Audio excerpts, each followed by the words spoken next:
Hello, good morning to all. നമ്മുടെ ക്ലാസ്സിലേക്ക് സ്വാഗതം. നമ്മൾ ഈ ക്ലാസ്സിലെടുക്കുന്നത് ടാരിഫിൻ്റെ എഫക്റ്റാണ്. ഓക്കെ, ടാരിഫിൻ്റെ എഫക്റ്റ് അത് ജനറൽ ഇക്വിലിബ്രിയം അനാലിസിസിൻ്റെ ഫ്രെയിം വർക്കിലാണ് നമ്മൾ ടാരിഫിൻ്റെ എഫക്റ്റ് നമ്മൾ പഠിക്കുന്നത്. ഓക്കെ, കഴിഞ്ഞ ക്ലാസ്സിൽ നമ്മൾ ടാരിഫിൻ്റെ എഫക്റ്റ് പഠിച്ച്, പക്ഷേ എങ്ങനെയായിരുന്നു അത് പാർഷ്യൽ ഇക്വിലിബ്രിയം അനാലിസിസിൻ്റെ ബേസിലായിരുന്നു. അപ്പോൾ അതിൻ്റെ അകത്ത് ടാരിഫ് ഇമ്പോസ് ചെയ്യുമ്പം പ്രൈസ് എഫക്റ്റ് എന്തോരായിരിക്കും, കൺസംഷൻ എഫക്റ്റ് എന്തോരായിരിക്കും, protection effect, domestic protection effect, അതുപോലെ തന്നെ കൺസ്യൂമർ സർപ്ലസും വെൽഫെയർ എഫക്റ്റും, പിന്നെ അതുപോലെ നെറ്റ് വെൽഫെയർ ലോസും ടാരിഫും ഗവൺമെൻറ് കിട്ടുന്ന റവന്യൂ ഒക്കെ നമ്മൾ ആ ക്ലാസ്സിൽ പഠിച്ചു. പാർഷ്യൽ ഇക്വിലിബ്രിയം അനാലിസിസിലാന്ന് പറഞ്ഞു. ഇനി നമ്മൾ ജനറൽ ഇക്വിലിബ്രിയം അനാലിസിസിലാണ് അല്പം കൂടെ ഒരു വൈഡ് ആംഗിളിൽ എന്ന് പറഞ്ഞു കഴിഞ്ഞാൽ ഈ ഒരു രാജ്യം ടാരിഫ് ഇമ്പോസ് ചെയ്യുമ്പം ആ രാജ്യത്തിനല്ലാതെ മറ്റ് ഇൻ്റർനാഷണലി എന്തെങ്കിലും പ്രൈസിന് വ്യത്യാസം വരുമോ, ടൈംസ് ഓഫ് ട്രേഡിന് വ്യത്യാസം വരുമോ, ഇങ്ങനെയുള്ള കാര്യങ്ങൾ നമ്മൾ ഒരു അഡീഷണലായിട്ട് ഈ ജനറൽ ഇക്വിലിബ്രിയം അനാലിസിസിൽ നമുക്ക് പഠിക്കാൻ പറ്റും. അതാണ് ഈ ടാരിഫിൻ്റെ എഫക്റ്റ് പാർഷ്യൽ ഇക്വിലിബ്രിയം അനാലിസിസിന് ജനറൽ ഇക്വിലിബ്രിയം അനാലിസിസിലേക്ക് പോകുമ്പോൾ ഒരു വ്യത്യാസം. ഓക്കെ, അപ്പോൾ നമുക്ക് ജനറൽ ഇക്വിലിബ്രിയം അനാലിസിസിലേക്ക് നമുക്ക് വരാം. അവിടെ നമുക്കൊരു ഇൻട്രഡക്ഷൻ എന്ന നിലയ്ക്ക് പറയേണ്ടത് രാജ്യങ്ങളെ രണ്ടായിട്ട് തിരിക്കുകയാണ്. അവിടെ ജനറൽ ഇക്വിലിബ്രിയം അനാലിസിസിൽ ഒന്ന് സ്മോൾ കൺട്രി എന്നും രണ്ട് ലാർജ് കൺട്രി എന്നും. ടാരിഫ് ഇമ്പോസ് ചെയ്യുമ്പോൾ ഒരു സ്മോൾ കൺട്രി ആണെങ്കിൽ എന്തെല്ലാം എഫക്റ്റാണ്, ഇനി അതല്ലെങ്കിൽ ടാരിഫ് ഇമ്പോസ് ചെയ്യുന്ന രാജ്യം ഒരു ലാർജ് കൺട്രി ആണെങ്കിൽ എന്തെല്ലാം എഫക്റ്റാണ്. ഇങ്ങനെ രണ്ട് രാജ്യങ്ങളുടെ കോണ്ടെക്സ്റ്റിലാണ് നമ്മൾ ഈ ടോപ്പിക്ക് കൈകാര്യം ചെയ്യുന്നത്. ജനറൽ ഇക്വിലിബ്രിയം അനാലിസിസ് രണ്ട് രാജ്യങ്ങളെയും സെപ്പറേറ്റ് ആയിട്ട് പരിഗണിക്കും. നമ്മൾ ഈ ക്ലാസ്സിൽ സ്മോൾ കൺട്രി കേസ് മാത്രമേ പഠിക്കുകയുള്ളൂ. ഓക്കെ, സോ നമുക്ക് സ്റ്റാർട്ട് ചെയ്യാം. എന്താണ് ജനറൽ ഇക്വിലിബ്രിയം അനാലിസിസിലൂടെ നമ്മൾ ടാരിഫിൻ്റെ എഫക്റ്റ് മനസ്സിലാക്കുമ്പോൾ എന്തൊക്കെയാണ് നമുക്ക് പിടികിട്ടുക. Okay, the general equilibrium analysis about the impact of tariff brings us the various effects on tariff on a particular nation. Okay, general equilibrium analysis general equilibrium analysis is more complex in nature as it covers several angles while studying the tariff impact. ഒന്നുകൂടെ പറയാം, general equilibrium analysis is more complex. അപ്പോൾ more complex എന്ന് പറഞ്ഞാൽ എന്താണ്? നമുക്ക് partial equilibrium analysis വെച്ച് നോക്കുകയാണെങ്കിൽ അല്പം കൂടെ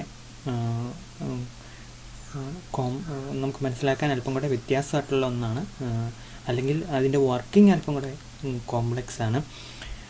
and it covers several angles. അപ്പോൾ നമ്മൾ പല ആംഗിൾസ്, ഉദാഹരണം പറയുകയാണെങ്കിൽ ഇവിടെ ടേംസ് ഓഫ് ട്രേഡ് നമ്മൾ മാത്സ് പഠിക്കുന്ന കുട്ടികൾ ആരൊക്കെ വന്നു? ജിതിനുണ്ട്, മെൽവിനുണ്ട്, ഗോപികയുണ്ട്, പാർവതി കമ്പ്യൂട്ടർ ക്ലാസ്സിന് പോയി, പിന്നെ അശോക് വരുന്നില്ല. അപ്പം മാത്സ് പഠിക്കുന്ന കുട്ടികളെ സംബന്ധിച്ചുള്ള ടൈപ്സ് ഓഫ് ട്രേഡ് എന്നുള്ളൊരു വാക്ക് പ്രധാനപ്പെട്ടതാണ്. ആ വാക്കിൻ്റെ അർത്ഥം എന്താണെന്നറിയോ? നമുക്ക് ഇപ്പം ഞാനും അവനും തമ്മിലുള്ള ടേംസ് അങ്ങ് മാറി എന്നൊക്കെ നമ്മൾ ചുമ്മാ അങ്ങ് പറയാറില്ല. അതിനർത്ഥമുണ്ട്. അപ്പം ആ ടേംസ് മാറി എന്ന് പറയുമ്പം നമ്മൾ തമ്മിലുള്ള അണ്ടർസ്റ്റാൻഡിങ് മാറി. The way in which I deals with him and vice versa change എന്നാണ് അതിനർത്ഥം. അപ്പോൾ ഇവിടെയും നമുക്ക് ടൈംസ് ഓഫ് ട്രേഡ് എന്ന് പറഞ്ഞതിൻ്റെ അർത്ഥം എനിക്ക് കൊടുക്കാനുള്ളത് എത്ര യൂണിറ്റ് കൊടുക്കുമ്പോൾ അവന് ഒരു യൂണിറ്റ് എനിക്ക് തരും എന്നുള്ളതാണ്. അപ്പോൾ നമ്മളെപ്പോഴും പറയുന്നത് എന്താണ്? അതായത് ഞാൻ അങ്ങോട്ട് കുറച്ചേ കൊടുക്കുള്ളൂ, എനിക്കിങ്ങോട്ട് കൂടുതൽ കിട്ടണം. നല്ല കാര്യങ്ങളാണ് നമ്മൾ അങ്ങോട്ടും ഇങ്ങോട്ടും കൊടുക്കുന്നതെങ്കിൽ. അതാണല്ലോ നമ്മളെപ്പോഴും പറയുന്നത്. അതിനെയാണ് നമ്മൾ ടൈംസ് ഓഫ് ട്രേഡ്. അപ്പം എനിക്ക് എക്സ്പോർട്ട് ചെയ്യാനുള്ളത് ഞാൻ 10 യൂണിറ്റ് കൊടുക്കും. എനിക്ക് ഇമ്പോർട്ട് ചെയ്യുന്ന അവൻ്റെ സാധനം എനിക്ക് 25 യൂണിറ്റ് കിട്ടണം. മനസ്സിലായില്ല? അപ്പോൾ 10 = 25, 1 = 2.5. ഇതാണ് ടൈംസ് ഓഫ് ട്രേഡ്. ഇനി ഞാൻ പറയാം, ഞാൻ 1 യൂണിറ്റേ കൊടുക്കുള്ളൂ, അപ്പോൾ അവനെനിക്ക് 3 യൂണിറ്റ് തരണം എന്ന് പറഞ്ഞാൽ അവിടെ എനിക്ക് ടൈംസ് ഓഫ് ട്രേഡ് ബെറ്ററായി. കാരണം ഞാൻ കൊടുക്കുന്നത് കുറച്ചേ ഉള്ളൂ, പഴയ എമൗണ്ട് തന്നെയേ ഉള്ളൂ, പക്ഷേ അവനെനിക്ക് കൂടുതൽ തന്നു. അപ്പോൾ അന്നേരം എന്ത് ചെയ്തു? എൻ്റെ ടൈംസ് ഓഫ് ട്രേഡ് എനിക്ക് ഫേവറബിളായി തീർന്നു. നമ്മൾ അങ്ങനെ പറയുള്ളൂ, ഫേവറബിൾ ടൈംസ് ഓഫ് ട്രേഡ്.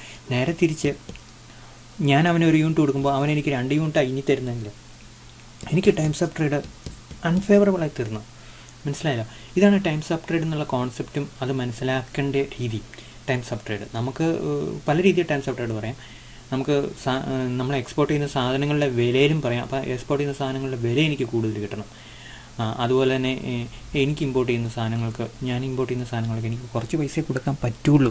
അപ്പോൾ അങ്ങനെയാണെങ്കിൽ ടേംസ് ഓഫ് ട്രേഡ് എനിക്ക് ബെറ്ററാണ്. അപ്പോൾ ടേംസ് ഓഫ് ട്രേഡ് പല രീതിയിൽ നമുക്ക് പറയാം. ഒന്ന്, ഞാനൊരു യൂണിറ്റ് കൊടുക്കുമ്പോൾ അവൻ കൂടുതൽ യൂണിറ്റ് എനിക്ക് തരണം. ഓക്കെ, അപ്പോൾ അന്നേരം എനിക്ക് ടേംസ് ഓഫ് ട്രേഡ് മെച്ചമായി. ഇനി അല്ലെങ്കിൽ ഞാൻ അങ്ങോട്ട് എക്സ്പോർട്ട് ചെയ്യുന്നത് എന്താണ്, ഒരു സെക്കൻഡ് നമ്മളെ പറ്റിയിട്ട്, അപ്പം ഞാൻ അങ്ങോട്ട് എക്സ്പോർട്ട് ചെയ്യുന്നത് എന്താണ്, 10 രൂപയ്ക്കാണ്. അതുപോലെ എനിക്കിങ്ങോട്ട് അത് 2 രൂപയ്ക്ക് തരണം. ഇതല്ല വേറൊരു സംഭവം, മനസ്സിലായല്ലോ. അല്ലെങ്കിൽ ഞാൻ 10 രൂപയ്ക്കാണ് എക്സ്പോർട്ട് ചെയ്തുകൊണ്ടിരുന്നത്, എനിക്കിനി ഞാൻ എക്സ്പോർട്ട് ചെയ്യുന്ന സാധനത്തിന് എനിക്ക് 10 രൂപ കിട്ടുന്നുണ്ട്. അവൻ നേരത്തെ അവൻ്റെ നിന്ന് ഞാൻ ഇമ്പോർട്ട് ചെയ്യുമ്പോൾ എനിക്ക് 2 രൂപയായിരുന്നു, അത് ഇനി 1 രൂപയ്ക്ക് തരണം. അപ്പോൾ അവിടെ എനിക്ക് ടേംസ് ഓഫ് ട്രേഡ് മെച്ചമായി. അപ്പോൾ ഇവിടെ ഉദ്ദേശിക്കുന്നത് അറിയാം, ടേംസ് ഓഫ് ട്രേഡ് എന്ന് പറഞ്ഞാൽ നമുക്ക് എക്സ്പോർട്ട് ചെയ്യുന്ന ഇമ്പോർട്ട് ചെയ്യുന്ന ഐറ്റങ്ങളുടെ ക്വാണ്ടിറ്റിയുടെ രൂപത്തിൽ നമുക്ക് പറയാം, അല്ലേ. ഇനി അതുപോലെ തന്നെ ടേംസ് ഓഫ് ട്രേഡ് നമുക്ക് എക്സ്പോർട്ട് ചെയ്യുന്ന ഇമ്പോർട്ട് ചെയ്യുന്ന ഐറ്റങ്ങളുടെ വിലയുടെ രൂപത്തിൽ നമുക്ക് പറയാം, പല രീതിയിലും പറയാം. പിന്നെ മിക്സ് ചെയ്തും പറയാം, വിലയും ക്വാണ്ടിറ്റി. അപ്പോൾ അത് അല്പം കോംപ്ലക്സ് ആയിരിക്കണമല്ലോ. കാരണം എന്താ പറയുക, ഡീപ്പായിട്ടുള്ള കാര്യങ്ങളൊക്കെ കോംപ്ലക്സ് ആയിട്ട് കൂടെ വന്നാലേ നമുക്കതിലൊരു കഥയുള്ളൂ. സിമ്പിളായി കഴിഞ്ഞാൽ അതിനകത്തൊരു എന്താ പറയുക, ഒരു അനാലിസിസ് ഒന്നുമില്ല, നമ്മുടെ ആ ലെവലിൽ പഠിക്കാൻ മാത്രം ഒന്നുമില്ല. അപ്പോൾ ടേംസ് ഓഫ് ട്രേഡ് എന്താണെന്ന് മാസിൽ നിന്നൊന്നും എല്ലാ കുട്ടികൾക്ക് ഏകദേശം ഒരു ബേസിക് ഐഡിയ കിട്ടിയെന്നാണ് എൻ്റെ വിശ്വാസം. അപ്പോൾ അങ്ങനെ ഇതിനെ മനസ്സിലാക്കിയാൽ മതി. ഒരു സെക്കൻഡ്, ശരിക്കും അത് എക്സ്ചേഞ്ച് റേഷ്യോ ഒക്കെ വെച്ച് പഠിച്ചു കഴിഞ്ഞാൽ ഭയങ്കര ഈസിയാണ്. ഞാൻ ഡിലീറ്റ് ചെയ്യാൻ നോക്കുമായിരുന്നു. ഡിലീറ്റ് ചെയ്തോട്ടെ, വെയിറ്റ് ചെയ്യുക. ഡിലീറ്റ് ചെയ്യുന്നത് ഇങ്ങനെയാണ്, മനസ്സിലായോ? അതെന്താ സംഭവം എന്ന് അറിയാം. വേഡ് ഇങ്ങനെ എടുത്തു കഴിഞ്ഞാൽ വേഡിങ്ങനെ എടുത്തു കഴിയുമ്പോഴൊരു പ്രശ്നം. ഒരു സെക്കൻഡ്, ഡിലീറ്റ് ചെയ്യാൻ പോയപ്പോൾ എല്ലാം കൊള്ളായോ? താട്ടോ മാറ്റി. ഓക്കെ, വേഡിട്ട് പഠിപ്പിക്കുമ്പോൾ ഉള്ളൊരു പ്രശ്നമാണ്. PDF ഇട്ട് പഠിപ്പിക്കാൻ പറ്റില്ല. അപ്പോൾ പിടികിട്ടിയല്ലോ times of trade. The approach uses different techniques. അപ്പം നമ്മൾ ഈ ജനറൽ അനാലിസിസിൽ നമ്മൾ പഠിക്കുന്നത് പറയും. ആ അപ്രോച്ചിൽ എന്താണെന്നറിയാം, പല ടെക്നിക്ക് നമ്മൾ ഉപയോഗിക്കും. Like production possibility frontiers, okay, product transformation curve, community indifference curve, offer curve, etcetera. ഇതിൽ ചില ടൂൾ നമ്മൾ എടുക്കും, ചിലത് നമ്മൾ എടുക്കാതിരിക്കും, മനസ്സിലായല്ലോ. എല്ലാം കൂടെ നമ്മൾ എടുക്കേണ്ട കാര്യമില്ല. ഇതൊക്കെ പല ഓപ്ഷൻസ് ഉണ്ട്, പല കോമ്പിനേഷൻസ് ഉണ്ട്. അപ്പോൾ അതൊക്കെ വെച്ച് നമുക്ക് പഠിക്കാം എന്നുള്ളതാണ്. അല്ലാതെ ഒരു സ്റ്റാറ്റിക്കായിട്ട് പാർഷ്യലിക്കൂടെത്തേക്കാളും കൂടുതൽ കർവുകളും കൂടുതൽ റേഷ്യോസും ഒക്കെ വെച്ച് നമുക്കിത് എക്സ്പ്ലെയിൻ ചെയ്യാൻ പറ്റും എന്നുള്ളതാണ് പറയുന്നത്. അപ്പോൾ കൂടുതൽ ഡീപ്പായിരിക്കും. Okay, then in the general equilibrium analysis a studies made of about the effects of tariff on terms of trade, 1 consumption, 2 production, 3 okay trade volume, welfare, etc. So you can measure the impact of a tariff imposition on different aspects and dimensions of welfare, or on the general economy. അപ്പോൾ അവിടെയാണ് നമ്മൾ ഈ general equilibrium analysis partial equilibrium അനാലിസിസിനേക്കാളും അല്പം കൂടെ superior ആണ്, complex ആണ് എന്ന് നമ്മൾ പറയുന്നത്. Okay, when a country imposes a tariff not only a specific product or a sector but practically every sector of the economy gets affected on one way or another. Okay, അപ്പോൾ നമ്മൾ ഒരു രീതി അല്ലെങ്കിൽ മറ്റു രീതിയിൽ ടാരിഫ് പല സംഭവങ്ങളെയും നമ്മൾ affect ചെയ്യുന്നുണ്ട്. അതാണ് നമ്മൾ പറയുന്നത്. എല്ലാത്തിനെയും അഫക്റ്റ് ചെയ്യുന്നത് നമ്മൾ ഈ കുഞ്ഞ് സ്റ്റഡിക്കകത്ത് പറയുന്നില്ല കേട്ടോ. നമ്മുടെ ഈ സ്റ്റഡിക്കകത്ത് വളരെ മിനിമലിസ്റ്റിക് ആയിട്ടാണ് പോകുന്നത്. കാരണം നിങ്ങൾക്ക് എല്ലാവർക്കും മനസ്സിലാക്കുന്ന രീതിയിലും നമുക്ക് സമയം ഭയങ്കര കുറവായതുകൊണ്ടും പരീക്ഷയ്ക്ക് പ്രശ്നം എളുപ്പത്തിന് വേണ്ടിയിട്ട് അതിൻ്റെ തീരെ മിനിമം അല്ല, പക്ഷേ നമുക്ക് അത്യാവശ്യം ബേസിക്കായിട്ട് അത്യാവശ്യം ഒരു ലെവലിലാണ് പോകുന്നത്. കൂടുതൽ കോംപ്ലക്സ് ആയിട്ട് നമ്മൾ പോകുന്നില്ല. Okay, until the economic system reaches a nuclear imposition, whatever it may be, we are going to. General equilibrium analysis of tariff imposition is generally studied in 2 ways. അപ്പോൾ നമ്മൾ പറഞ്ഞല്ലോ അത് തുടങ്ങുന്നില്ല. General equilibrium analysis of a tariff when it is imposed by a small country and its effect on that small country. മനസ്സിലായല്ലോ. ഒരു ചെറിയ രാജ്യം tariff impose ചെയ്യുമ്പോൾ നമുക്ക് കൃത്യമായിട്ട് അറിയണം. ലോകത്തിലെ ആരെങ്കിലും ടാരിഫ് ഇമ്പോസ് ചെയ്യുമ്പോൾ ചെറിയ രാജ്യത്തിന് എന്ത് പറ്റിയെന്നല്ല, മറിച്ച് ഒരു ചെറിയ രാജ്യം ടാരിഫ് ഇമ്പോസ് ചെയ്യുമ്പം അതിനെന്ത് സംഭവിക്കുന്നു, അതിൻ്റെ എക്സ്പോർട്ട് വോളിയത്തിന് സംഭവിക്കും, അതിൻ്റെ ഇമ്പോർട്ട് വോളിയത്തിന് സംഭവിക്കും, അതിന് ഇൻ്റർനാഷണൽ പ്രൈസ് ഉണ്ടെങ്കിൽ ഇൻ്റർനാഷണൽ മാർക്കറ്റിൽ പ്രൈസ് മാറ്റാൻ പറ്റിയോ, കൺസ്യൂമേഴ്സിന് നഷ്ടം പറ്റിയോ, ഇനി അതല്ലാതെ തന്നെ പുതിയ പ്രൊഡക്ഷൻ ഇക്വിലിബ്രിയം ആണോ, പുതിയ കൺസംഷൻ ഇക്വിലിബ്രിയം ആണോ, ഇങ്ങനെയുള്ള ചോദ്യങ്ങളാണ് നമ്മൾ ഈ general equilibrium analysis when a tariff is imposed by small country അതിൽ നമ്മൾ പഠിക്കുക. Okay, and general equilibrium analysis of the impact of a tariff when the tariff is imposed by a large country. Okay, pretty low. So we are repeating that effect of a tariff when a small country imposes tariff, effect of a tariff when small large country imposes tariff. Okay, now such an analysis is needed because the effects of tariff on both these groups will be different. The small country cannot influence international trade environment. And small country is small, and what will be its impact by a specific activity when it is made by itself. So a small country cannot influence the rest of the world because it is small. It is very small in this rest of the world. This is the rest of the world. There can be large countries and who produces huge amount of the commodity, who purchases large volume from the international market. So its production and its import, similarly its exports, large country can produce lot of impact on the rest of the world. Maybe price may be changing, maybe international trade volume may be changing. So the activity of this large country through imposition of tariff significantly influences the rest of the world, especially the price of goods. But in the case of large country, small country, these things will be much different. It cannot influence what the international prices. Okay, so അതുകൊണ്ടാണ് നമ്മൾ small കൺട്രിയും large കൺട്രിയും different ആയിട്ട് പറയുന്നത്. On the other hand large country can influence international trade through times of trade. ഇപ്പം times of trade എന്താണെന്ന് എല്ലാ കുട്ടികളും പിടികിട്ടിയില്ല, ജിതിനും മെൽവിനും ഒക്കെ പിടികിട്ടില്ല ഏകദേശം. അപ്പോൾ ഇതാണ് ടൈംസ് ഓഫ് ട്രേഡ് എന്ന് പറഞ്ഞു കഴിഞ്ഞാൽ എന്താണ്, നമ്മൾ ആ ട്രേഡ് ചെയ്യുന്ന കമ്മോഡിറ്റി ട്രേഡ് ചെയ്യുന്ന പ്രൈസ് റേഷ്യോ. ഓക്കെ, നമുക്ക് കമ്മോഡിറ്റിയുടെ ക്വാണ്ടിറ്റി കൊടുക്കുന്നതിനേക്കാളും ക്വാണ്ടിറ്റി എത്ര കൊടുക്കുന്നതൊക്കെ പറഞ്ഞു കഴിഞ്ഞാൽ അത് ഭയങ്കര മെഷർ ചെയ്യാൻ പാടാണ്. നമ്മൾ സാധാരണ ഉപയോഗിക്കുന്ന മെട്രിക്സ് എന്താ, പ്രൈസാണ്. ഒരു സാധനത്തിൻ്റെ വില കൂടിയോ കുറഞ്ഞോ ഇങ്ങനെയാണ്. അപ്പോൾ പ്രൈസിനെ കുറിച്ച് മാത്രം നമ്മൾ ബോധേഡായാൽ മതി. അതാണ് ഏറ്റവും നമുക്ക് simple. For the general equivalence of the effects of tariff on large nation, it is suitable to explain the process through use of offer curve. Offer curve നമ്മൾ പഠിച്ചിട്ടുണ്ട്, പക്ഷേ മാത്സ് പഠിക്കുന്ന കുട്ടികൾ പഠിച്ചിട്ടില്ല. അതുകൊണ്ട് നമ്മൾ ആ ക്ലാസ്സിന് എടുക്കുമ്പോൾ ലാർജ് കൺട്രിയുടെ ക്ലാസ് എടുക്കുമ്പോൾ ഓഫർ കർവ് പഠിച്ചിട്ടേ പോകാൻ പറ്റുള്ളൂ. Regarding this large country, when it imposes tariff, the volume of trade for it but improves it. For a second, the volume of trade for it but improves its terms of trade. The volume of trade would take the times of trade improves. അതാണ് ഇവിടെ large കൺട്രിയുടെ കേസിൽ കാര്യങ്ങളെല്ലാം large country പറയുന്നത് പോലെ ആയിരിക്കും. അത് tariff impose ചെയ്ത് കഴിഞ്ഞാൽ മറ്റ് രാജ്യങ്ങൾ ഇച്ചിരി സഹിക്കാൻ തയ്യാറാവും. അപ്പോൾ അതിൻ്റെ ഫലമായിട്ട് ടാരിഫ് ഇമ്പോസ് ചെയ്യുമ്പോൾ ഉണ്ടല്ലോ ആ രാജ്യത്തിന് ഈ എക്സ്പോർട്ട് ചെയ്യുന്ന സാധനങ്ങളുടെ വില കൂടുതൽ അല്പം കിട്ടുകയും ഇമ്പോർട്ട് ചെയ്യുന്ന സാധനങ്ങളുടെ വിലയെന്ന് പറയാൻ പറ്റില്ല, ടാരിഫ് ഇമ്പോസ് ചെയ്യുമ്പോൾ അതിൻ്റെ ഫലമായിട്ട് വേണമെങ്കിൽ ടൈംസ് ഓഫ് ട്രേഡ് മെച്ചപ്പെടും. അങ്ങനെ ഞാൻ പറയുന്നത് കൃത്യമായിട്ട് നല്ലത്. വിലയുടെ നമ്മൾ ലാർജ് കൺട്രിയുടെ കേസ് ഇപ്പോൾ പഠിക്കാത്തതുകൊണ്ട് നിങ്ങൾ ഇത്ര മാത്രം മനസ്സിലാക്കിയാൽ മതി. എന്താണ് ടൈംസ് ഓഫ് ട്രേഡ് മെച്ചപ്പെടും, മനസ്സിലായല്ലോ. അപ്പോൾ അല്പം കൂടെ ബെറ്ററായിട്ട് എക്സ്പോർട്ട് ചെയ്യുന്ന കമ്മോഡിറ്റിയുടെ വില കൂടുതൽ കിട്ടും relatively to the price of what importable commodity. മനസ്സിലായല്ലോ. അങ്ങനെയാണ് ടൈംസ് ഓഫ് ട്രേഡ് എന്നുള്ള കോൺസെപ്റ്റ് നിങ്ങൾ ഇവിടെ നോക്കേണ്ടത്. ശ്രദ്ധിക്കേണ്ട കാര്യം, മാത്സ് പഠിക്കുന്ന കുട്ടികൾ അവർക്ക് ടൈംസ് ഓഫ് ട്രേഡ് അറിയില്ലാത്തതുകൊണ്ട് നമുക്ക് ഇങ്ങനെയാണ് എക്സ്പോർട്ട് ചെയ്യുന്ന സാധനങ്ങളുടെ വില കൂടുന്നു, ഇമ്പോർട്ട് ചെയ്യുന്ന സാധനങ്ങളുടെ വില കുറയുന്നു. അപ്പം നമ്മൾ എക്സ്പോർട്ടർ ആണെങ്കിലാണ് കേട്ടോ. അപ്പം നമ്മൾ എക്സ്പോർട്ടർ ആകുമ്പോഴാണ് അപ്പോൾ നമ്മളെ സംബന്ധിച്ചുള്ള എല്ലാം നല്ലതായിട്ട് വരിക. അതാണ് ടൈംസ് ഓഫ് ട്രേഡ് മെച്ചപ്പെട്ടു. നമുക്ക് ഫേവറബിൾ എന്നാണ് പറയാം, അല്ലെങ്കിൽ മറ്റുള്ള നമുക്ക് അൺഫേവറബിൾ എന്നും പറയാം. On the other hand, in the case of a small country, when it imposes a tariff, the volume of trade declines, but the terms of trade remains unchanged. Okay, volume of trade എന്ത് ചെയ്യും, കുറയുന്നു. ഇനി അതുപോലെ തന്നെ times of trade എന്ത് ചെയ്യപ്പെടുന്നു, മാറ്റമൊന്നും ഇല്ലാതിരിക്കുന്നു.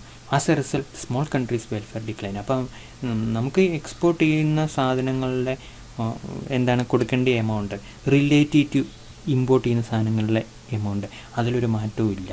The way in which this country trades with rest of the world never changes because this country is small country. But ultimately what happens is because of the imposition of tariff, the import volume comes down.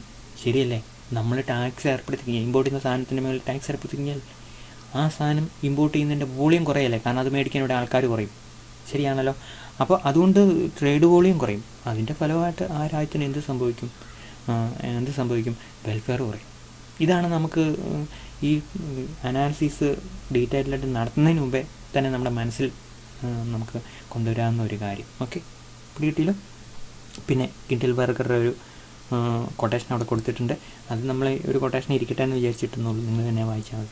General analysis of tariff of a tariff is made from view point small country large country. നമ്മൾ പറഞ്ഞ general analysis of small country. അപ്പോൾ ഒരു ചെറിയ രാജ്യം tariff ഏർപ്പെടുത്തുമ്പോൾ ആ രാജ്യം എന്തിനു മേലുള്ള ടാരിഫ് ഏർപ്പെടുത്തുന്നത്, അതിൻ്റെ ഇമ്പോർട്ടിൻ്റെ മേളിലാണ്. ഇതെല്ലാം നമുക്ക് ബേസിക്കലി അറിയാമെന്നുള്ള രീതിയിൽ അങ്ങ് പോകും കേട്ടോ. ഒരു രാജ്യം ടാരിഫ് ഇമ്പോസ് ചെയ്യുന്നത് അതിൻ്റെ എക്സ്പോർട്ടിൻ്റെ മുകളിലല്ലോ, അതിൻ്റെ ഇമ്പോർട്ടിൻ്റെ മുകളിലാണ്. Okay, when the tariff imposing country is small not geographically but economically. A small country like Japan, it's not Nepal, Japan small country അല്ല, സ്മോൾ കൺട്രി ആണെങ്കിലും സ്മോൾ ഇക്കോണമി അല്ല. അപ്പോൾ അങ്ങനെ അല്ലെങ്കിൽ നേപ്പാൾ, ഭൂട്ടാൻ, അല്ലെങ്കിൽ Afghanistan, even Pakistan, there are large number of small countries in the world. So when such country imposes a tariff, India is a small country, a lot of India is a big country geographically, population wise, economic size, in all these respects India is a big country. Okay, when the tariff imposing country is small, the domestic price of the importable commodity will rise by the full amount of tariff for the individual consumers and producers in that tariff imposing country. Okay, അപ്പോൾ ഇത് ഞാനിങ്ങനെ type ചെയ്ത് പോയപ്പോഴേ ശരിക്കും basically not നമുക്ക് ബുക്കുകളൊക്കെ ശരിക്കും ഇതിൻ്റെ ഒരു ജനറൽ എക്കണോമിക് അനാലിസിസിൻ്റെ ബുക്ക് എൻ്റെ പെട്ടെന്നില്ലായിരുന്നു, പക്ഷേ എൻ്റെ നോട്ടുണ്ടായിരുന്നു നേരത്തെ. അപ്പോൾ ആ പഠിച്ച നോട്ടും പിന്നെ അല്ലാതെ ഒരല്പം നിങ്ങൾക്ക് വേണ്ടിയിട്ട് കൂടുതൽ വാക്കുകൾ സിമ്പിളാക്കി അതിനകത്ത് കൊടുത്തിട്ടുണ്ട്, അങ്ങനെ ഈ നോട്ട് തയ്യാറാക്കുന്നത്. അപ്പം സിമ്പിളാകുമ്പം ഇപ്പം എക്കണോമിക്സ് ഒക്കെ പഠിച്ച കുട്ടികൾക്ക് ഇതെന്തോ ഓക്വേർഡാണോ? ഓക്വേർഡല്ല, ഇതിങ്ങനെ എപ്പോഴും ഇങ്ങനെ small country, tariff imposing country എന്ന് എന്ന് പോകുന്നത് മാത്സ് ഉദ്ദേശിക്കുന്ന കുട്ടികളെ ഉദ്ദേശിച്ചോട്ടോ. കാരണം അവർക്ക് എപ്പോഴും മനസ്സിലുണ്ടായിരിക്കണം സ്മോൾ കൺട്രിയാണ് ടാരിഫ് ഇമ്പോസ് ചെയ്യുന്നത്, ഇതിൻ്റെ മേലുള്ള ഇമ്പോർട്ടൻ്റെ മേലാണ് ടാരിഫ്, അത് മനസ്സിലുണ്ടായിരിക്കണം. ഓക്കെ, അതിനാണ് ഇങ്ങനെ എപ്പോഴും പറയാം. The international price of a commodity will however remain unaffected.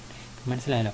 അപ്പോൾ ഇവിടെ സംഭവിക്കുന്നതെന്ന് അറിയാം, ഒരു സ്മോൾ കൺട്രി, ഇപ്പോൾ ഇന്ത്യ ഒരു ലാർജ് കൺട്രി, ഇന്ത്യയാണ് ലോകത്തിലെ ഏറ്റവും കൂടുതൽ പൾസ് എന്ന് പറഞ്ഞാൽ എന്താ? പയറിനങ്ങൾ. പൾസ് കഴിക്കുന്ന രാജ്യം, പൾസ് പ്രൊഡ്യൂസ് ചെയ്യുന്ന രാജ്യം, മനസ്സിലായല്ലോ?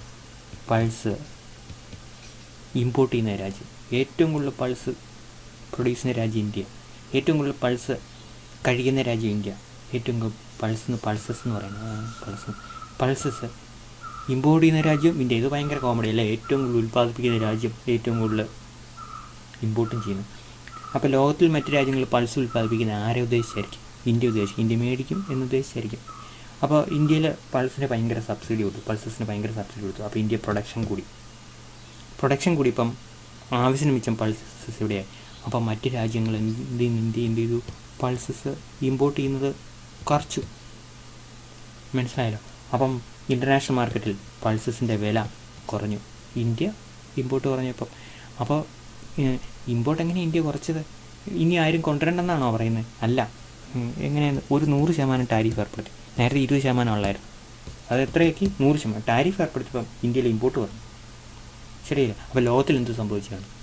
ലോകത്തിൽ വില കുറയും, കാര്യങ്ങൾ ഇന്ത്യക്ക് അനുകൂലമാകും. അപ്പോൾ ഈ ലോകത്തിൽ വില കുറയ്ക്കാൻ മാത്രം ടാരിഫ് ഇമ്പോസ് ചെയ്ത് കഴിഞ്ഞാൽ അത്ര പവർഫുള്ളായിട്ട് രാജ്യം India is A large country. So this may not be true for Nepal, which also uses pulses. Okay, Nepal എന്തെങ്കിലും ചെയ്താൽ ലോകത്തിൽ എന്തെങ്കിലും സംഭവിക്കും? ഒന്നും സംഭവിക്കില്ല. ഇതാണ് ലാർജ് കൺട്രിയും സ്മോൾ കൺട്രിയും തമ്മിൽ. അപ്പോൾ സ്മോൾ കൺട്രി എന്തെങ്കിലും ഏർപ്പെടുത്തി കഴിഞ്ഞാൽ ഇൻ്റർനാഷണൽ മാർക്കറ്റ് പ്രൈസ് എഫക്റ്റ് ചെയ്യില്ല എന്നാണ് നമ്മളിവിടെ പറയുന്നത്. The divergence between the price of the importable commodity and the individual producers and consumers and the importing country whole is crucial important in analysing the effect of tariff. അപ്പോൾ നമ്മളിപ്പം ഇതിങ്ങനെ ഈ sentence ഇച്ചിരി കോംപ്ലക്സാണ്, അതിനെക്കുറിച്ച് നിങ്ങൾ വിട്ട് കളഞ്ഞേക്കും. ആ പറയുന്ന കാര്യങ്ങളെല്ലാം നമ്മുടെ നിങ്ങൾ ഡീറ്റെയിൽ ആയിട്ട് ഒന്ന് നോക്കും. The general equal analysis of tariff in the case small country can be made on the base of following assumption. നമ്മൾ ചില അസംഷൻസ് നടത്തുക, ഒരു മോഡലാണല്ലോ, കുഞ്ഞു മോഡൽ. അപ്പോൾ അതിന് അസംഷൻസും പ്രധാനപ്പെട്ട. The trade take place between two countries, A and B. A is small, then B is large. B can be rest of the world. Sometimes ചില analysis rest of the world എന്ന് പറഞ്ഞാൽ ലോകം മുഴുവൻ എന്ന് പറയുന്നുണ്ട്. എ ട്രേഡ് എന്ന് പറഞ്ഞാൽ മറ്റെല്ലാ രാജ്യങ്ങളുമായിട്ട്, ബി എന്ന് പറഞ്ഞാൽ ഒരു രാജ്യമായിട്ട് മാത്രമല്ല. പക്ഷേ നമ്മളിവിടെ 2 രാജ്യങ്ങളുണ്ട്. എ ലാർജാണ്, എ സ്മോളാണ്, B large. A small. There are 2 commodities, cloth and steel, being exchanged between these 2 countries. Cloth is exportable commodity, whereas steel is importable commodity. Cloth is exportable, steel is importable. Remember, this is very important. ഏത് കമ്മോഡിറ്റിയാണ് ഈ രാജ്യം export ചെയ്യുന്നത്, ഏത് കമ്മോഡിറ്റിയാണ് ഈ രാജ്യം import ചെയ്യുന്നത് നമുക്ക് കൃത്യമായിട്ട് അറിഞ്ഞിരിക്കണം. എന്നാലേ കാര്യങ്ങൾ, ഇല്ലെങ്കിൽ അത് ഇടയ്ക്കൊക്കെ നമുക്ക് കോൺസെപ്റ്റ് ആ ഡെവലപ്മെൻറ്റ്സ് മനസ്സിലാക്കുന്നത് നമുക്ക് പ്രശ്നമാകും. എന്താണ്? ഒരു സെക്കൻഡ്, കോപ്പി വന്നു.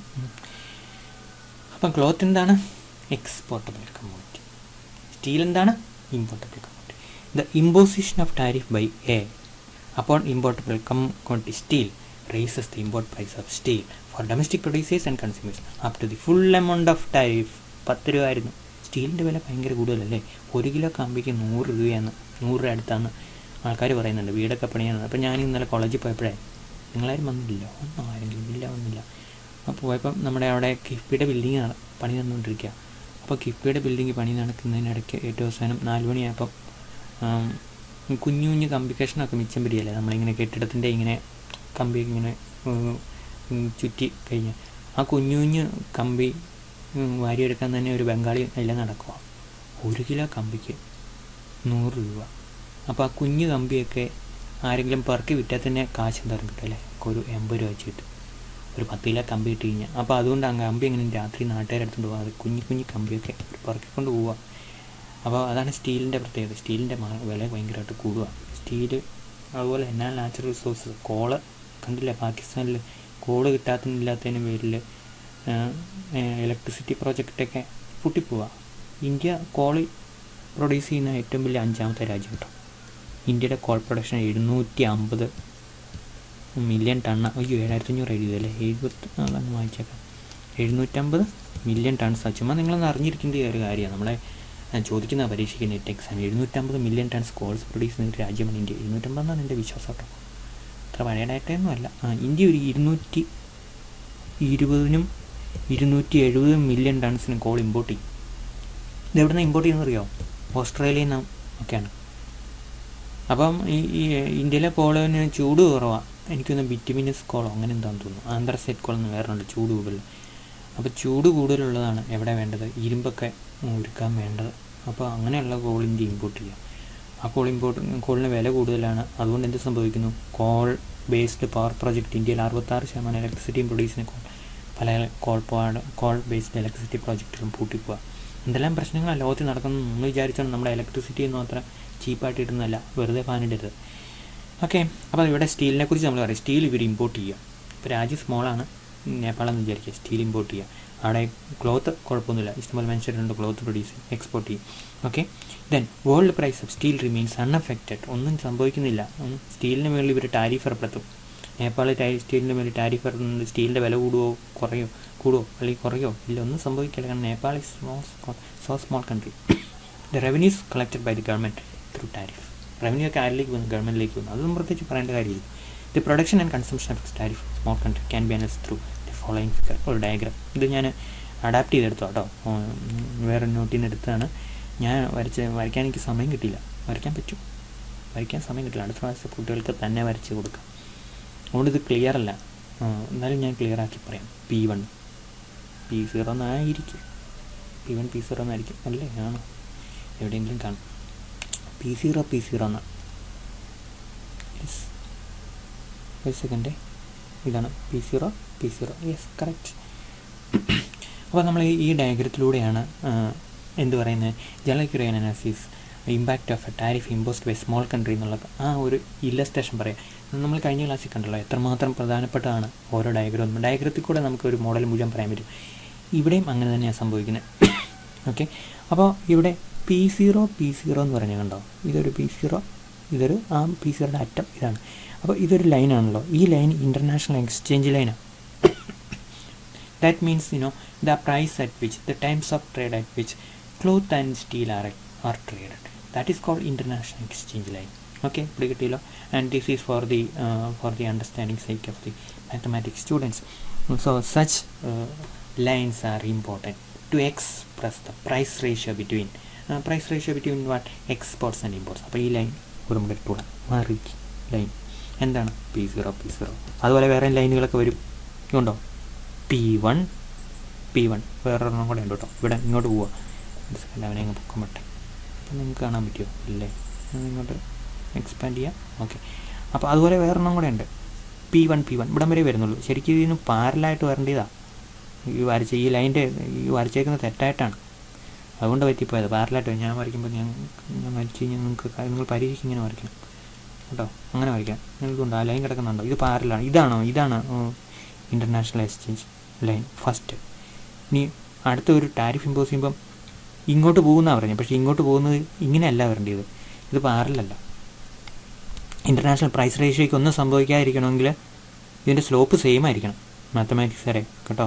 സ്ലോപ്പ് സെയിം ആണ്. അപ്പം പ്രൈസ് റേഷ്യോ മാറാതിരിക്കണം, സ്ലോപ്പ് സെയിം ആയിരിക്കണം. അപ്പോൾ ഇവിടെ സ്ലോപ്പ് സെയിം അല്ലേ, ഇതിൻ്റെ അതേ സ്ലോപ്പല്ലേ ഇതും, അതെ. അപ്പോൾ പക്ഷേ ഇവിടെ അങ്ങനെ സ്ലോപ്പ് സെയിം അല്ല. ഇതുണ്ട് ആ വരച്ചതിൻ്റെ ചെരിഞ്ഞ് ഇങ്ങോട്ടാണ് വരുന്നത്. അപ്പോൾ ആ ലൈൻ ഇങ്ങനെ വരയ്ക്കണം, ഇങ്ങനെ വരയ്ക്കണം.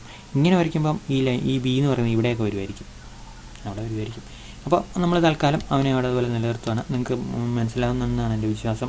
മൊബൈലിൻ്റെ സ്ക്രീനിൽ ഓക്കെ പിടികിട്ടിയില്ലോ. P0 P0 അതെന്താണെന്ന് പറഞ്ഞാൽ ഒരു എക്സ്ചേഞ്ച് ലൈൻ. അതുപോലെ തന്നെ ഒരു P1 P1 കൂടെ ഉണ്ട്, പിടികിട്ടിയില്ലോ. ഇനി നമുക്കുണ്ടല്ലോ, ഇനി വേറെ കുറേ ലൈനൊക്കെ കിടക്കും. ഇതൊക്കെ എന്താണെന്ന് വിചാരിക്കരുത്, അടുത്ത് നമുക്ക് പഠിക്കാം ഓരോന്ന്. എന്താണ് ഇതാ ഇങ്ങനെ ഒരു ലൈൻ കൊടുത്തേക്കുന്നു. എന്താണ് C3 എന്ന് പറഞ്ഞ ഒരു ലൈൻ കൊടുത്തേക്കുക. നമ്മൾ തൽക്കാലം പഠിക്കുന്നില്ല C3 എന്താണെന്ന്, പക്ഷേ C2 C1 പഠിക്കും. ഓക്കെ, ഈ C2 C1 C3 കണ്ടോ ഓരോന്നായിട്ട് താഴോട്ട് എടുക്കുന്നത്. ഇതൊന്ന് C3 C2 C1. ഇത് കമ്മ്യൂണിറ്റി ഇൻഡിഫറൻസ് കർവ് എന്നാണ് ഇതിന് പറയുന്ന പേര് കേട്ടോ, പേടിക്കണ്ട. കമ്മ്യൂണിറ്റി എന്താണ് ഇൻഡിഫറൻസ് കർവ്? ഇൻഡിഫറൻസ് കർവ് എന്താണെന്ന് ഞാൻ ജസ്റ്റ് ഒന്ന് പറഞ്ഞുതരാം. ഒരു സെക്കൻഡ്, സോറി. ഇതാണ് ഗുഡ് എക്സ്, ഇതാണ് ഗുഡ് വൈ, ശരിയല്ലേ? ഇത് ഇൻഡിഫറൻസ് കർവാണ്.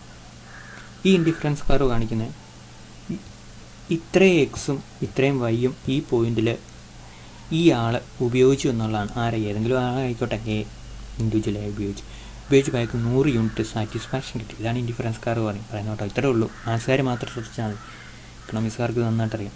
ഓക്കെ, അവർ കുറേ വർഷം പഠിക്കുന്ന ഇൻഡിഫറൻസ് കർവ്. ഞാൻ ചുമ്മാ സിമ്പിളായിട്ട് പറഞ്ഞിരുന്നു കേട്ടോ. അതിൻ്റെ വേണ്ട ലെവലിൽ പറയാനുള്ള സമയം നമുക്കില്ല. തൽക്കാലം നിങ്ങൾക്ക് ഇത്രയും അറിഞ്ഞാലും മതി. അപ്പോൾ ഇതാണ് ഇൻഡിഫറൻസ് കർവ്. ഇൻഡിഫറൻസ് കർവിൻ്റെ ഏറ്റവും വലിയ പ്രത്യേകത എന്താ? 100 യൂണിറ്റ് സാറ്റിസ്ഫാക്ഷൻ. അപ്പോൾ ഇത് ഇത്രയും എക്സും ഇത്രയും വൈയും കൺസ്യൂം ചെയ്യും. ഇനി ഈ ഇൻഡിഫറൻസ് കർവ് വേറൊരെണ്ണമെന്ന് വിചാരിച്ചു, അവിടെ സാറ്റിസ്ഫാക്ഷൻ സ്വാഭാവികമായിട്ട് കുറയല്ലോ, അവിടെ 200 യൂണിറ്റ് സാറ്റിസ്ഫാക്ഷൻ കിട്ടും. അപ്പോൾ അങ്ങനെ വരുമ്പോഴത്തേക്ക് നമ്മൾ വേറെ ലൈൻ അവിടെ നമുക്ക് ഇതുപോലെയൊക്കെ കിട്ടാം. പല ലൈനുകൾ കിട്ടാം. എല്ലാ ലൈനിലും ഒരു ലെവൽ ഓഫ് സാറ്റിസ്ഫാക്ഷൻ ആയിരിക്കും, പക്ഷേ പല യൂണിറ്റ്, പല കോമ്പിനേഷൻ ഓഫ് ദി എക്സും വൈയും ആയിരിക്കും. മനസ്സിലായല്ലോ? ഇവിടെ കൂടുതൽ യൂണിറ്റ് വൈ കൺസ്യൂം ചെയ്തു, കൂടുതൽ യൂണിറ്റ് എക്സും കൺസ്യൂം ചെയ്തു. മനസ്സിലായല്ലോ? അപ്പോൾ എന്താ കിട്ടി? 200 യൂണിറ്റ് സാറ്റി. അപ്പോൾ അടുത്തത് നമ്മൾ ഇത് 300 ആയിരിക്കും, ഇതൊരു പക്ഷേ ഒരു 500 ആയിരിക്കും. So higher indifference curve shows higher level of satisfaction, understandably because the particular individual here consumes higher and higher units of what, both x and y. Okay, ചിലപ്പോൾ y മാത്രമായിരിക്കും അയാൾ കൂടുതൽ കൺസ്യൂം ചെയ്തു കേട്ടോ, എക്സ് പഴയ യൂണിറ്റ്. ചിലപ്പോൾ അയാൾ X മാത്രമായിരിക്കും കൂടുതൽ കൺസ്യൂം ചെയ്തത്, y പഴയ യൂണിറ്റ് തന്നെ നിലനിർത്തി. So but understandably he consume either both units of both commodities or higher units of one x or higher units of y to get higher and higher level of satisfaction. When you you shift from a lower indifference curve to successively higher indifference curve. So this is the logic behind indifference curve. An indifference curve especially shows a given level of satisfaction. Higher indifference curve shows higher level of satisfaction, and this is applicable for an individual. ഒരു ഇൻഡിവിജ്വലിൻ്റെ കേസിൽ indifference curve, ഒരു സമൂഹത്തിന് മൊത്തം അങ്ങനെ indifference curve ഉണ്ടായിരിക്കാം. അപ്പോൾ അങ്ങനെ വരുമ്പോൾ അവിടെ എന്താ കാണിക്കുന്നത് അറിയോ? വെൽഫെയറിനെ കാണിക്കുന്നത്. എന്താണ് കാണിക്കുന്നത്? വെൽഫെയർ. നമുക്ക് കൂടുതൽ കഴിച്ചു കഴിഞ്ഞാൽ നമുക്ക് കൂടുതൽ സാറ്റിസ്ഫാക്ഷൻ കിട്ടും. നമുക്ക് കൂടുതൽ കഴിച്ചു കഴിഞ്ഞാൽ നമുക്ക് കൂടുതൽ സാറ്റിസ്ഫാക്ഷൻ, നമുക്ക് കൂടുതൽ എന്തും കിട്ടും? വെൽഫെയറും കിട്ടും. ആ ഒരു ലോജിക് ഡിറ്റക്റ്റ് ചെയ്തിട്ട് നമ്മൾ കമ്മ്യൂണിറ്റിക്ക് മുഴുവൻ ഇൻഡിഫറൻസ് കർവ് കൊടുക്കുകയാണെങ്കിൽ ആ ഇൻഡിഫറൻസ് കർവ് ഇതുപോലെ ഇരിക്കും. നമ്മളതിനെ C3 എന്നും C2 എന്നും C1 എന്നും പറയും. അങ്ങനെയാണെങ്കിൽ ഈ C1-നേക്കാളും കൂടുതൽ സാറ്റിസ്ഫാക്ഷൻ അല്ലെങ്കിൽ വെൽഫെയർ സമൂഹത്തിന് മൊത്തം C2-ൽ കിട്ടും. C2-ലേക്കാളും കൂടുതൽ വെൽഫെയർ സമൂഹത്തിന് മൊത്തം C3 കിട്ടും. So this is the logic or representation given by the community indifference curve in this analysis. Okay, remember there are 3 community indifference curve, C1, C2 and C3. All these shows different level of welfare for the community.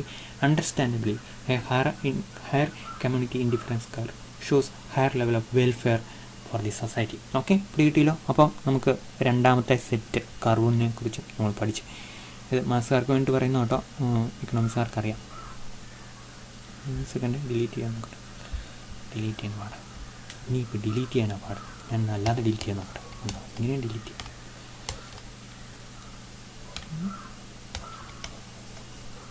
ഇതാണ് ഇച്ചിരി ഭേദം. ഇതെന്നാന്ന് പറഞ്ഞാൽ പെന്നിൻ്റെ പുറകിലൊരു delete ചെയ്യുന്ന option ഉണ്ട്. ഇങ്ങനെ ചെയ്തിട്ട് പെന്നിങ്ങിന് കൊണ്ട് വരച്ചാൽ നമ്മൾ റബ്ബർ അടിക്കുന്ന പോലെ വരച്ചാൽ മതി. അത് അയച്ചു കൊടുക്കരുത്. നിങ്ങൾക്ക് ഇച്ചിരി ഒച്ചയൊക്കെ അവിടെ നിന്ന് കേൾക്കാമായിരിക്കും. എല്ലാം ശ്രദ്ധിക്കുന്നുണ്ടോ? മൊബൈലൊക്കെ ഓൺ ചെയ്തിട്ട് അതിലേലും പോയേക്കുമായിരിക്കും, അല്ലെങ്കിൽ ഉറക്കമായിരിക്കും. അങ്ങനെയൊന്നും പാടില്ല കേട്ടോ, ശ്രദ്ധിക്കണം. ചോദ്യം ചോദിക്കാനൊന്നും സമയമില്ല. ചോദ്യം ചോദിച്ചു കഴിഞ്ഞാൽ ഒരു ചോദ്യം ചോദിച്ച് ഒരു 3-4 മിനിറ്റ് അവിടെ പോകും, പഠിപ്പിക്കാൻ സമയം കിട്ടില്ല. അതുകൊണ്ട് പിന്നെ നിങ്ങൾ മച്ചോട് പിള്ളേരല്ലേ, നമ്മളെന്തിനാണ് ശ്രദ്ധിക്കുന്നതുകൊണ്ട് എപ്പോഴും ചോദിക്കുന്നത്. അപ്പം പിടികിട്ടിയോ? P0 പിടികിട്ടിയോ? C3 പിടികിട്ടിയോ? മനസ്സിലായല്ലോ. അവിടെ ഒരു P2 ഒക്കെ കൊടുത്തിട്ടുണ്ട്, ഇവിടെ P1 കൊടുത്തിട്ടുണ്ട്. നമ്മൾ ഈ ആംഗിൾ നമ്മൾ എക്സ്പ്ലെയിൻ ചെയ്യുന്നില്ല, നമുക്ക് രണ്ടിടത്ത് മാത്രം എക്സ്പ്ലെയിൻ ചെയ്യാൻ മതി. Okay, in the figure the production possibility curve related to commodities both steel and ചെറുതാക്കാം both steel and cloth is given by A1 കേട്ടോ. ഏതാണ് ഒരു പ്രൊഡക്ഷൻ പോസിബിലിറ്റി കർവ്? മൂന്നാമത്തെ കർവാണ്, നമ്മൾ പറഞ്ഞില്ലേ. പ്രൊഡക്ഷൻ പോസിബിലിറ്റി കർവ് എന്താണെന്നറിയോ? It shows various combinations of the two commodities that can be produced by a given amount of resources. Okay, ഒരു given amount of resource എന്ന് പറഞ്ഞാൽ നമ്മുടെ ഒരു 100 കോടി രൂപ ഉണ്ടെന്ന് വിചാരിച്ചു. ആ 100 കോടി രൂപയ്ക്ക് വെച്ച് നമുക്ക് 2 കമ്മോഡിറ്റി പ്രൊഡ്യൂസ് ചെയ്യണം. അപ്പോൾ 2 വേണം താനും.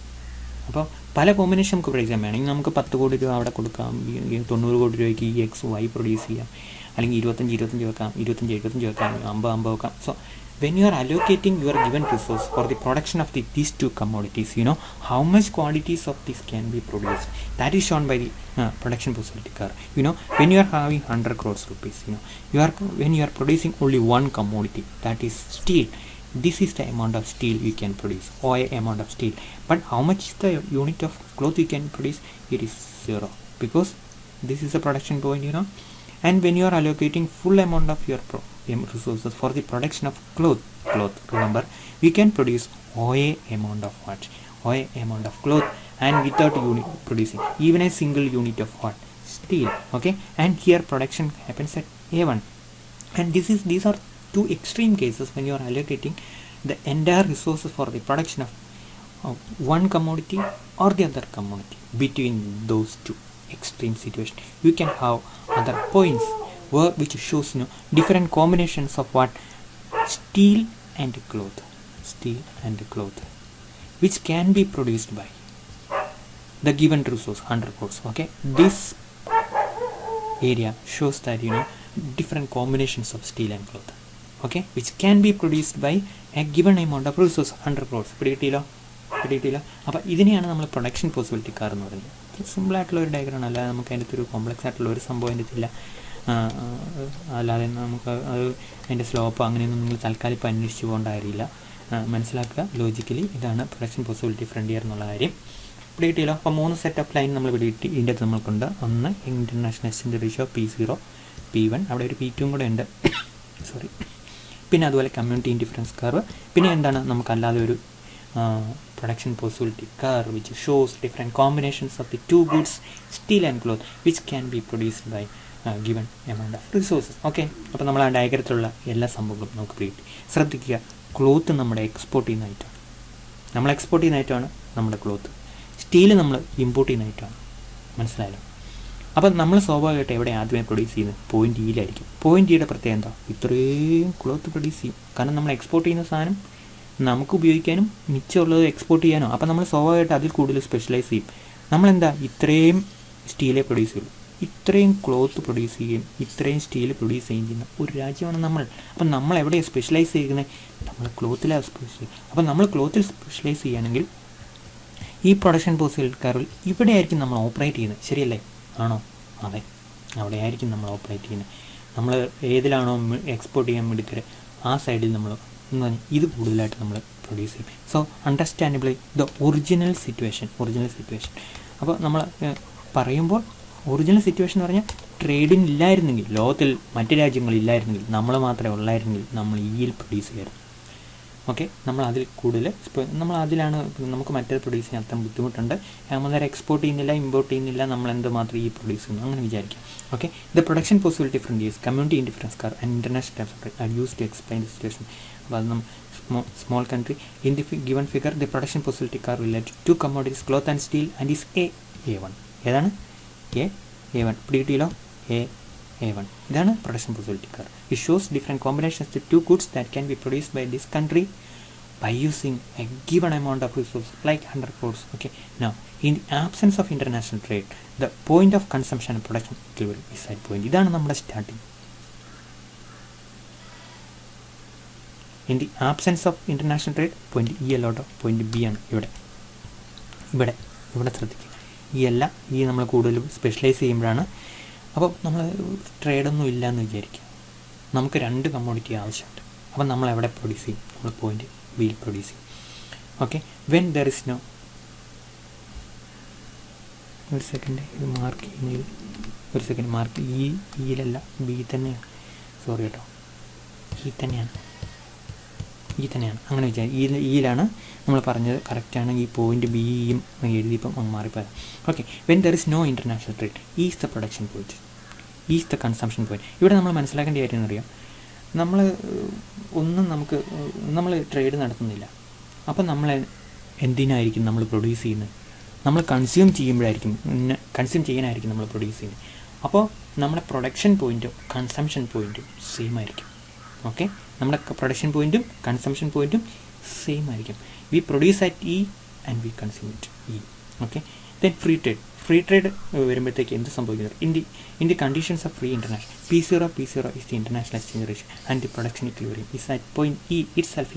ഈ തന്നെ നമ്മൾ പ്രൊഡ്യൂസ് ചെയ്യും ഇൻ്റർനാഷണൽ ട്രേഡ് വരുമ്പോൾ. അപ്പോൾ ഇനിയാണ് കാര്യങ്ങൾ മാറുന്നത്. ഇനി ഇവിടെ എന്ത് സംഭവിക്കുന്നു അറിയോ? ഇവിടെ നമ്മൾ ഇയിൽ പ്രൊഡ്യൂസ് ചെയ്യുമെങ്കിലും നമ്മൾ കുറേ സംഭവങ്ങൾ നമ്മൾ എക്സ്പോർട്ട് ചെയ്യും. നമ്മളെന്ത് ചെയ്യും? നമ്മൾ എക്സ്പോർട്ട് ചെയ്യും. കുറേ സംഭവങ്ങൾ നമ്മൾ എക്സ്പോർട്ട് കൊടുത്തിട്ട് ആ പൈസ കൊടുത്തിട്ട് നമ്മൾ ഇമ്പോർട്ട് ചെയ്യും. ഇവിടെ കിട്ടിയല്ലോ. അപ്പോൾ അങ്ങനെ വരുമ്പം നമ്മൾ മറ്റ് രാജ്യങ്ങളും തമ്മിലുള്ള സാധനങ്ങൾ എക്സ്പോർട്ട് ചെയ്യുകയും ഇമ്പോർട്ട് ചെയ്യുകയും ചെയ്യുന്ന, എക്സ്ചേഞ്ച് ചെയ്യുന്ന ഒരു റേഷ്യോ അവിടെ വരിക. ആ റേഷ്യോ ഈ ലൈനിൽ കൂടെ കാണും. ഇപ്പം നേരത്തെ ഇ ഉള്ളായിരുന്നു, ഇതാ ഒരു പുതിയൊരു സംഭവം കൂടെ വന്നു. മനസ്സിലായി? നേരത്തെ ഇയും ഈ PPC ഉള്ളായിരുന്നു, ഇതാ പുതിയൊരു സംഭവം. അതാണ് ഇൻ്റർനാഷണൽ എക്സ്ചേഞ്ച് റേഷ്യോ. അല്ലെങ്കിൽ ടൈംസ് ഓഫ് ട്രേഡിനെ കാണിക്കാൻ അതാണ്. ടൈംസ് ഓഫ് ട്രേഡിനെ കുറിച്ചുള്ള വേറെ ഡീറ്റെയിൽസ് നമ്മൾ പഠിച്ചിട്ടില്ലാത്തതുകൊണ്ട് സിമ്പിളായിട്ട് the ratio at which given amount of export is provided four given units of imports മാത്രം മനസ്സിലാക്കുക. PC ഒരു എക്സ്ചേഞ്ച് ലൈൻ. അപ്പോൾ ഈ എക്സ്ചേഞ്ച് ലൈൻ ഞാനൊന്ന് തൽക്കാലം വായിക്കുകയാണ്. നിങ്ങൾക്ക് അവിടെ കാണാൻ പറ്റുന്നുണ്ട് എക്സ്ചേഞ്ച് ലൈന്. അവിടെ പുതിയൊരു ഇക്വിലിബ്രിയം വരിക. ഏതാണ്? R1 നോട്ടോ ഇക്വിലിബ്രിയം വരിക. ഈ R1-ലായിരിക്കും കൺസംഷൻ നടക്കുക. പ്രൊഡക്ഷൻ നടക്കുന്ന ഇവിടെ ആയിരിക്കും കൺസംഷൻ നടക്കുക.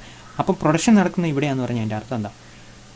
എത്ര കൺസംഷൻ നടക്കും? ഇവിടെ പ്രൊഡ്യൂസ് ചെയ്യും, പക്ഷേ ഇവിടെ ആയിരിക്കും ഇത്രയും ഇയാൾ കൺസ്യൂം ചെയ്യുന്നത്.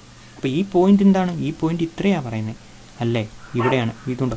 അപ്പോൾ ഒരു സെക്കൻഡ്. ഓക്കെ, അപ്പോൾ ഇയാൾ എന്ത് ചെയ്യുന്നറിയോ? ഇവിടെ ഇയാൾ പ്രൊഡ്യൂസ് ചെയ്യും, പക്ഷേ ഇവിടെ ആയിരിക്കും ഇത്രയും യൂണിറ്റ് അയാൾ ഈ ക്ലോത്ത് എന്ത് ചെയ്യുള്ളൂ? കൺസ്യൂം ചെയ്യുന്നു. അപ്പോൾ ഇത്രയും യൂണിറ്റ് ക്ലോത്ത് എന്ത് ചെയ്യും? അയാൾ എക്സ്പോർട്ട് ചെയ്യും. മനസ്സിലായി? അങ്ങനെയാണ് ഇവിടെ എത്തിയത്. ഈ പോയിൻ്റ് R1-ലെത്തി. R1-ൽ ശരിക്കും പറഞ്ഞ് ഇതുണ്ടോ?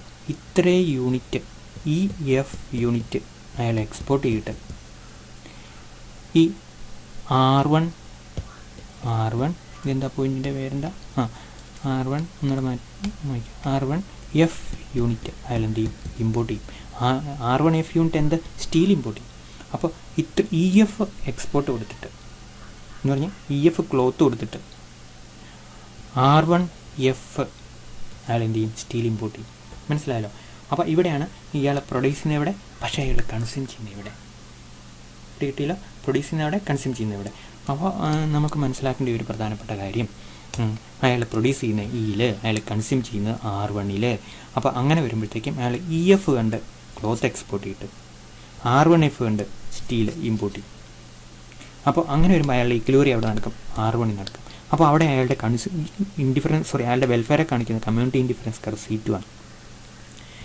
മനസ്സിലാവും? ഒരു അത്യാവശ്യം ഒരു കുഴപ്പമില്ലാത്ത ഒരു ഒരു വെൽഫെയർ അയാൾക്ക് കിട്ടുന്നുണ്ട് C2-ൽ നമുക്ക് പറയാം. ബാക്കി നമ്മുടെ എക്സ്പ്ലനേഷൻ നോക്കാം.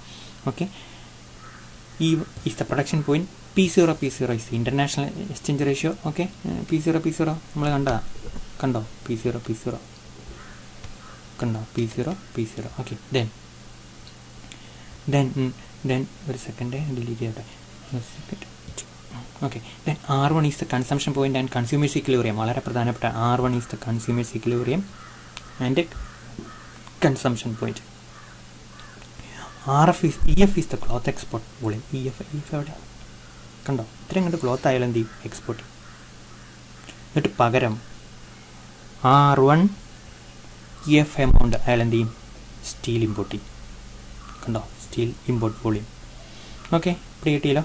The consumption equilibrium is at point R1 that lies on the commodity index for C2. In this situation, country A export FE or EF cloth or R1F quantity of steel. നമ്മൾ ആ line ഒന്നുകൂടെ diagram ഒന്നുകൂടെ repeat ചെയ്ത് കേട്ടോ, അത് അടുത്ത explanation.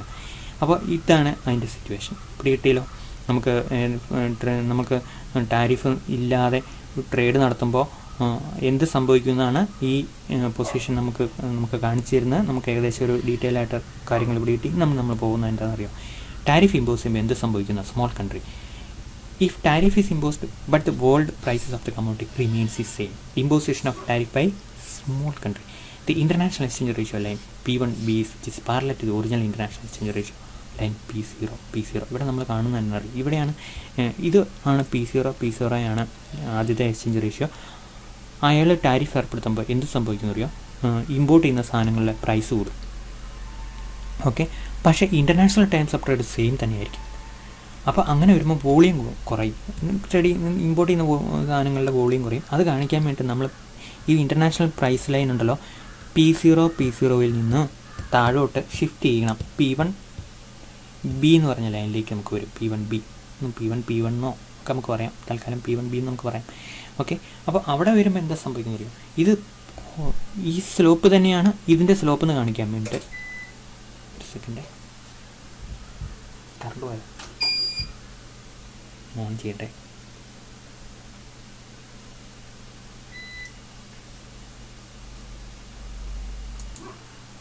Okay, ഇപ്പോൾ കേൾക്കുന്നുണ്ടല്ലോ. അപ്പം കേൾക്കുന്നില്ല പറഞ്ഞേക്കണം കേട്ടോ. എന്തെങ്കിലും പ്രശ്നം ഉണ്ടെങ്കിൽ പറഞ്ഞേക്കണം. അപ്പോൾ ഞാനിതൊക്കെ മായ്ക്കാം. അപ്പോൾ നമ്മൾ പറഞ്ഞ എന്തായിരുന്നു അറിയോ?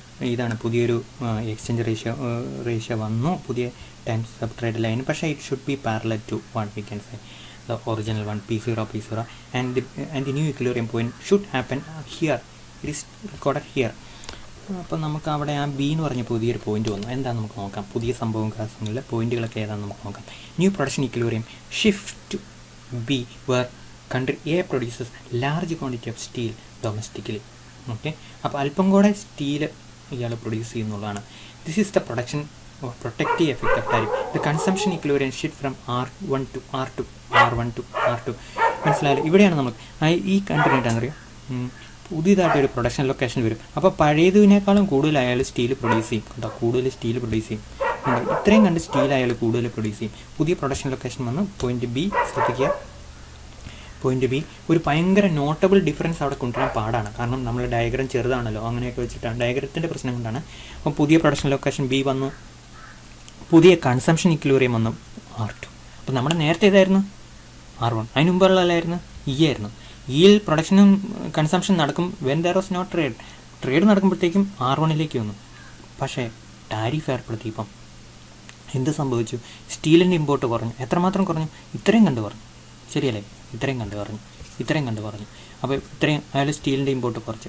അപ്പോൾ ഇവിടെ ശ്രദ്ധിക്കേണ്ട കാര്യം എന്താണെന്ന് അറിയാം, നമ്മുടെ പുതിയ പ്രൊഡക്ഷൻ ലൊക്കേഷൻ R2 പറഞ്ഞല്ലോ, R2 ആണ്. ചൂടെ ഞാൻ വലുതാക്കാം, കാണാൻ പറ്റുന്നുണ്ടല്ലോ. അപ്പോൾ R2 ആണ്. ഇനി R2 ആണ് പുതിയ കൺസംഷൻ സിറ്റുവേഷൻ. അപ്പോൾ അയാൾ എന്ത് ചെയ്യുന്നറിയോ? ഈ R2D കണ്ട് എന്ത് ചെയ്യും?